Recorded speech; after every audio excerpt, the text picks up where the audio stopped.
Welcome to the Small Business Tax Savings Podcast, your weekly dose of accounting and tax tips specific to small business owners. You will be on your way to growing your business and paying the least amount in taxes as legally possible. Here's your host, Mike Jesowshek, CPA.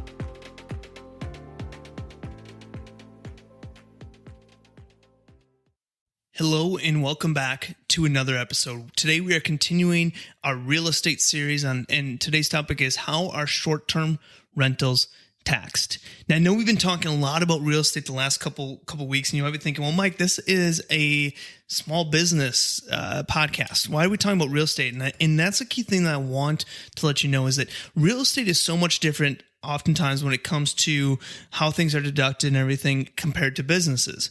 But real estate is a great vehicle. We've kind of been talking is a great vehicle to help potentially offset some of your business income. So we wanted to touch on this because we think that there's a lot of people that if you're a business owner, there's very likely a chance that somehow you're associated with real estate. So this is just one episode in a series that we're doing on real estate. And if you want to check everything else out, I definitely recommend it to you. We have our ultimate guide to real estate taxes, which you can check out at taxsavingspodcast.com/real estate. But today we're going to be talking about short-term rentals and how the taxation of them may be different than your normal rental property.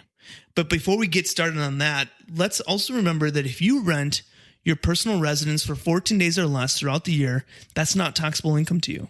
And so this is a tax strategy that we talk a lot for business owners. It's an excellent tax planning strategy that we utilize for them to get a business deduction for rental if it's less than 14 days or less of our home. And think of things like shareholders meetings and things like that. So I definitely want to talk about that first. We did a whole podcast episode and blog post on this. You can find more in the show notes. Otherwise, just search what is the 14-day home rental strategy, aka the Augusta rule. So that's one thing, 14 days or less, not taxable income to you. But let's dig a little deeper. What does the IRS consider a short-term rental?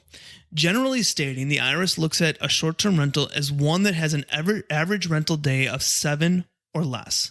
And this is an easy calculation. Basically, you take throughout the year the total rental days divided by the number of times it was rented.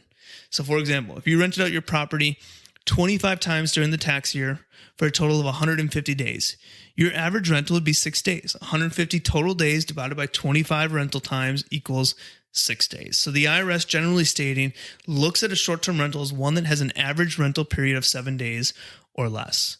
Now, what are the different tax treatments for short-term rentals? When the average rental period is 7 days or less, there are two different tax treatments that come into play. And this really depends on if you provide substantial services or not for the rental property. If you provide substantial services, you're going to report that short-term rental as a business on a Schedule C. If you do not provide substantial services, you're going to report it as a rental property on Schedule E. Now, there are pros and cons to each scenario that we will discuss later. However, we first want to outline what substantial services even means. So you're like, I don't even know if I'd provide substantial services. Let's talk about what substantial services means. Basically, providing a substantial service means that you are treating it similar to a hotel. You're going above and beyond just a simple occupancy rental. Think of things like cleaning the unit during the stay, providing new sheets during the stay, making the beds, cleaning dishes, maid type service, or other hotel or bed and breakfast type services. If all you're doing is cleaning common areas of the building, collecting trash, etc., that would not be considered substantial services. Think of things like a bed and breakfast or a hotel where you're coming in there periodically and consistently and doing those things. So what are the pros and cons of having a short-term rental on your Schedule C? If your average rental day is 7 days or less and you provide substantial services, you're going to need to report it as a business on your Schedule C.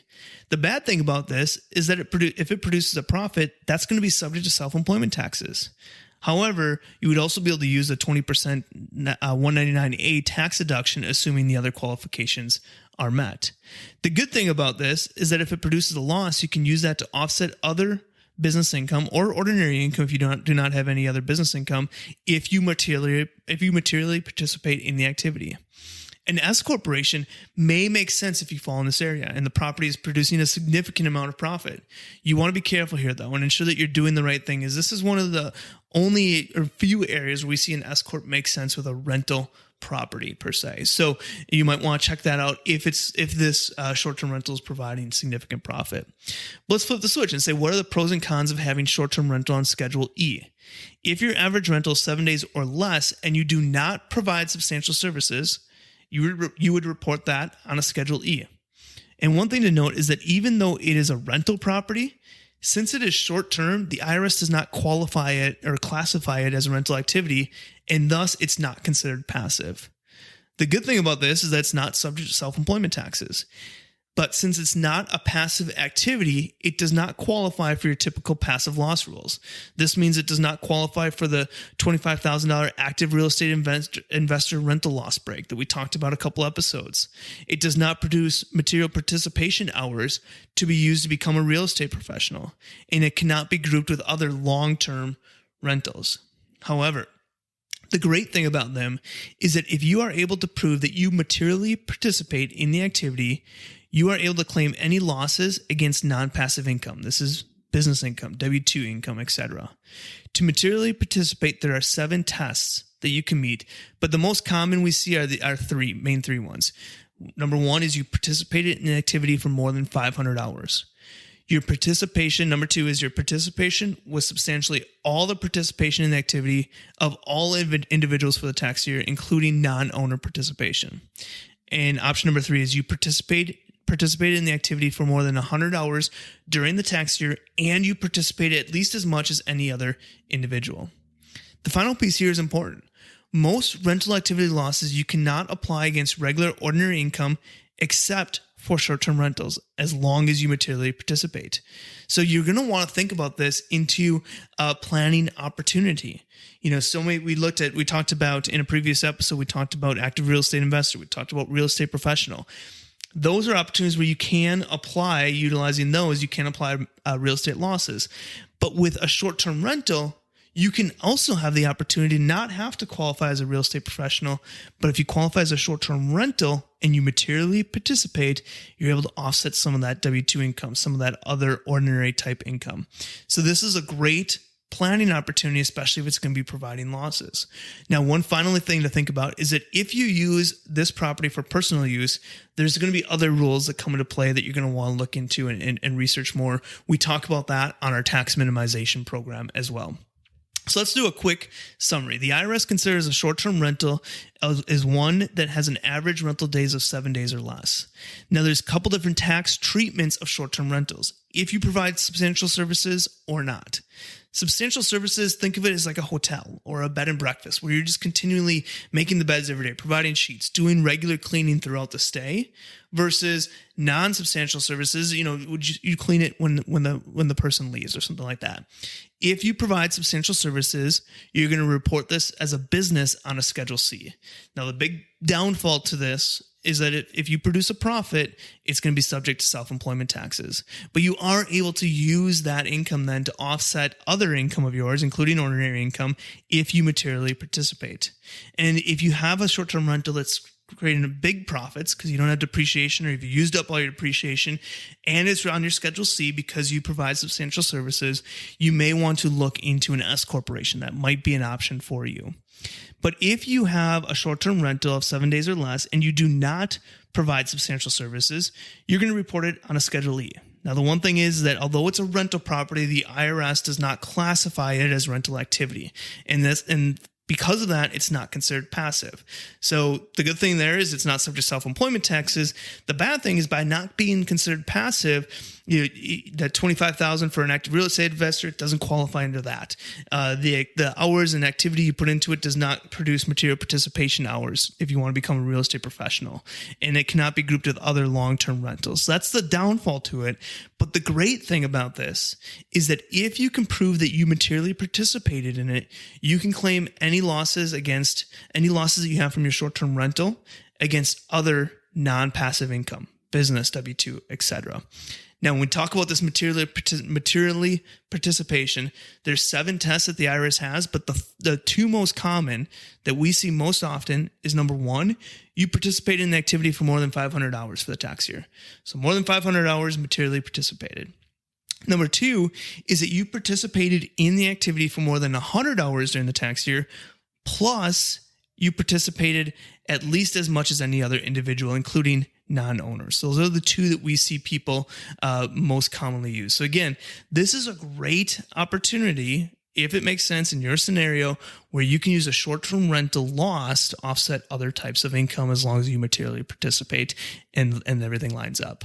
So this is definitely something that you want to look into, and you want to be making sure that, hey, if you have a short-term rental, make sure you're treating it properly, because it is treated differently than your traditional longer-term rentals.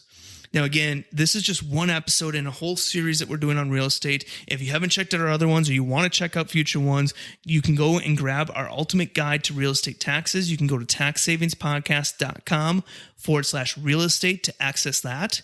And I also want to mention our tax minimization program. Within our tax minimization program, it's a journey that we take business owners on from paying too much in taxes all the way to paying the least amount in taxes as legally possible. This is a journey. This is a roadmap that we take them on to ensure that they get to that point. As part of that program and membership, we have a library of tax strategies, videos, implementation guides, downloads. We have a bookkeeping training program, and then we have a couple bonuses.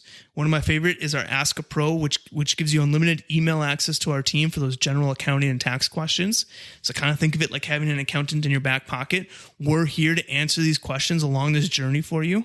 We also do monthly group trainings. We have a partner network and so much more. So if you're interested in joining our tax minimization program, check it out now. Go to taxsavingspodcast.com/tax. We are also running a promotion right now that if you sign up now today, you're going to get access to our Small Business Tax Savings Summit. That's something we put on in June.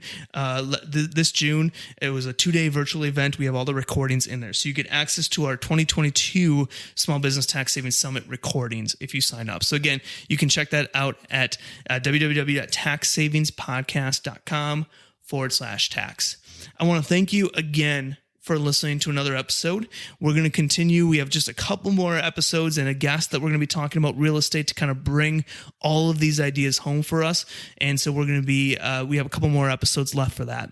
Again, thank you for listening to another episode, and I will see you all next week. This has been another episode of the Small Business Tax Savings Podcast. If you enjoy our weekly episodes, please leave a review and share with other business owners. You can find previous episodes and more information at www.taxsavingspodcast.com. Thanks for listening, and have a great day.